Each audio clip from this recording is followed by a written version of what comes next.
Hello friends, welcome to Time Pass channel. ரொம்ப சாஃப்ட்டா நல்லா எழும்பி வர மாதிரி ஒரு சப்பாத்தி எப்படி செய்யலாம்னு பார்க்கலாங்க. நிறைய பேர் சப்பாத்தி சாஃப்ட்டா வர்றது இல்லன்னு சொல்றாங்க. இப்போ கோதுமை மாவு எடுத்துர்க்கேன் நான். ஒரு ஸ்பூன் salt எடுத்துக்கறேன். ஒரு ஸ்பூன் கீ எடுத்துக்கறேங்க. கீ இல்லனா நீங்க ஆயில் கூட போட்டுக்கலாங்க. ரெண்டுத்துல எதனா ஒன்னு சேர்த்து தான் ஆகணும். அடுத்து வார்ம் வாட்டர் எடுத்துக்கலாங்க.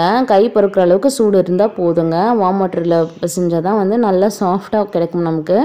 இது வந்து ஃபர்ஸ்ட் நான் தண்ணி ஊத்துறதுக்கு முன்னாடி நல்லா எல்லா இடத்துலயும் ஸ்ப்ரெட் ஆவற மாதிரி mix பண்ணி விட்டு அதுக்கு அப்புறமா தாங்க தண்ணி சேர்க்கணும் நம்ம. இப்போ நல்லா பிசைஞ்சாச்சு. அது வந்து எப்பவுமே லூஸா பிசையணுங்க. சில பேர் டைட்டா பிசைஞ்சிடுவாங்க. அதனால சப்பாத்தி வந்து சரியா வராது. நல்லா லூஸா இருந்தா தான் மாவு சப்பாத்தி சாஃப்ட்டா வருங்க. இப்போ எந்த அளவுக்கு சாஃப்ட்டா வருதுன்னு பாருங்க. நல்லா எழும்பி வரும். இப்போ செய்யலாம்.